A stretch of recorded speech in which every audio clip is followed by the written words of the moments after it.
Vous ne rêvez pas, vous ne faites pas un AVC, vous avez très bien lu le titre. Il y a vraiment plus aucune honte. Que tous les inquiets de la disparition de ma prime rénov se rassurent. La subvention mes chiottes rénov arrive très très vite. Je vous épargne le nombre incalculable de vannes qui me traversent l'esprit, mais sachez que je n'en pense pas moins. Alors en vrai de vrai, ne vous inquiétez pas, c'est pas une proposition du gouvernement ou quoi, c'est juste Julien Damon, chroniqueur au point, qui est devenu complètement dingue. En plus, l'argument avancé est absurde, c'est qu'en gros, avec les super toilettes comme il y a au Japon ou quoi, la pièce peut devenir un petit laboratoire d'analyse médicale familiale. Julien, c'est pas sérieux ça quand même. Et la petite pépite de l'article, quand même, nous sommes ce que nous mangeons, alors nous sommes ce que nous écrétons. Manifestement, Julien n'a pas une très haute estime de lui. Honnêtement, l'idée est tellement absurde et honteuse que je ne sais même pas quoi en dire. Je crois qu'on va passer à la vraie news de la journée. La news en question étant le prix que va coûter l'euro numérique aux banques, un petit 30 milliards d'euros, sympathique. Et dans ce montant, il y a donc 18 milliards d'euros qui sont manifestement à peu près sûrs, et ça pourrait monter jusqu'à 30 milliards, selon les fonctionnalités que la BCE décidera de mettre.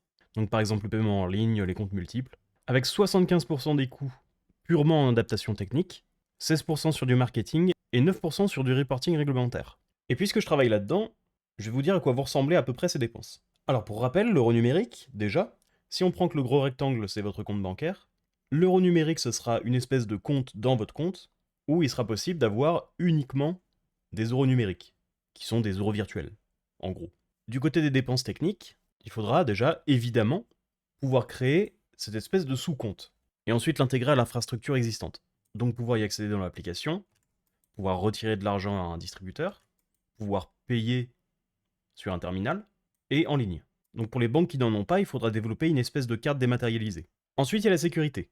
Donc puisque c'est censé être anonyme, forcément du cryptage à mettre en place, et aussi la possibilité d'interagir avec ce qui sera le Apple Pay de l'Union Européenne.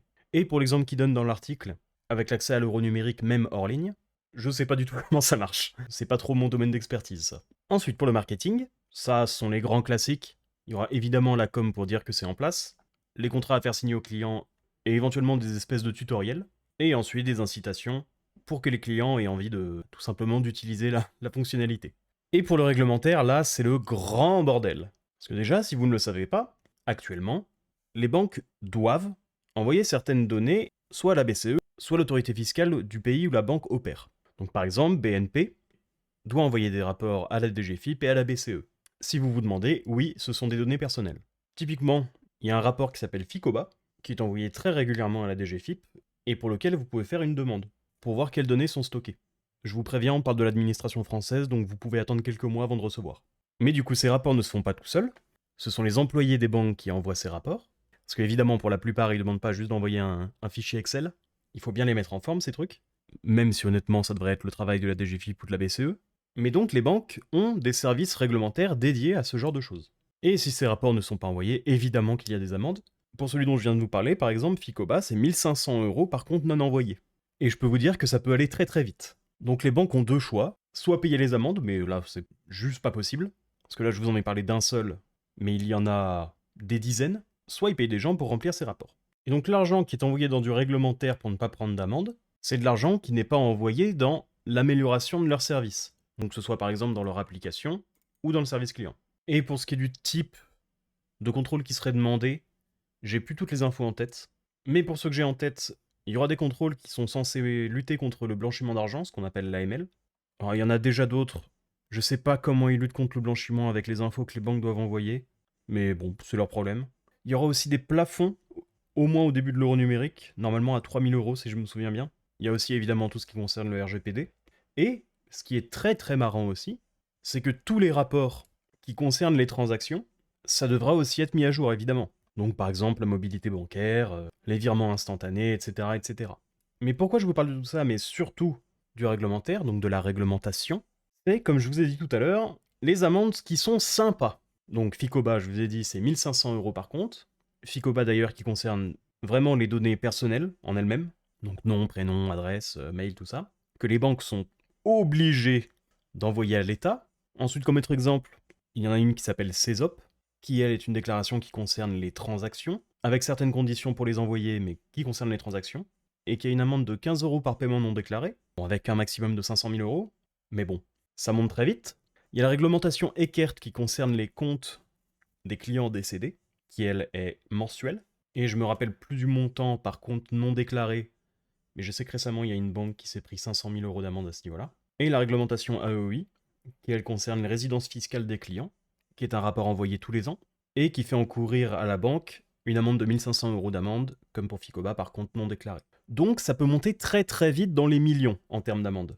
Donc typiquement les énormes banques comme BNP, comme Société Générale, selon quel rapport réglementaire, ça va. Ils peuvent entre guillemets se le permettre.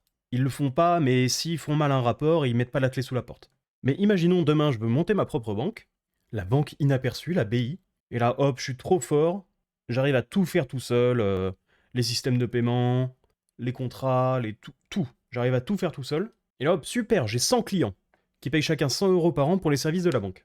Sauf que là, oh non, pas de chance, je me rends compte que je dois faire ma déclaration pour Ficoba. Donc là, dans la caisse de ma banque, j'ai 10 000 €. Et là, pas de chance, je suis complètement incapable de faire ma déclaration tout seul. J'ai pas assez pour prendre un employé, j'ai pas non plus assez pour me dire que bon, bah cette année, c'est pas grave, je déclare pas. Sans compter que si je le fais pas par la suite, ils seront sûrement un peu plus chiants. Donc je dois payer un tiers pour me faire cette déclaration. Alors on dit ça lui prend un mois de travail, il demande 2000 €. Mais ouais, super, très bien. Je suis débarrassé de Ficoba. Sauf que maintenant, c'est au tour de Césop. Même rengaine, je demande au même type de me faire ma déclaration, et pareil, il reprend 2000 €. Je vous fais pas un dessin, mais j'espère que vous voyez où je veux en venir. C'est que toutes ces réglementations, pour les énormes entités, puisqu'elles ont les moyens de payer des gens pour que ça ne les embête pas, ça les avantage énormément. Plus on met de réglementation, plus les énormes groupes grossissent. C'est pour ça, par exemple, qu'aux États-Unis, c'est Amazon qui est en tête de proue pour augmenter le salaire minimum. Parce que eux peuvent se permettre de payer ça, mais pas tous les autres. C'est pour ça que c'est OpenAI qui encourage l'Europe à réglementer un maximum l'intelligence artificielle. Parce que eux, maintenant, peuvent se permettre de travailler avec des réglementations comme ça. Ce sont les réglementations qui créent des monopoles. Moins de réglementation, plus de liberté économique, plus de concurrence, moins de risques qu'il y ait des groupes gigantesques. Si la vidéo t'a plu, n'hésite pas à t'abonner, à regarder une autre vidéo, à faire un petit passage sur la chaîne principale, à liker et à commenter.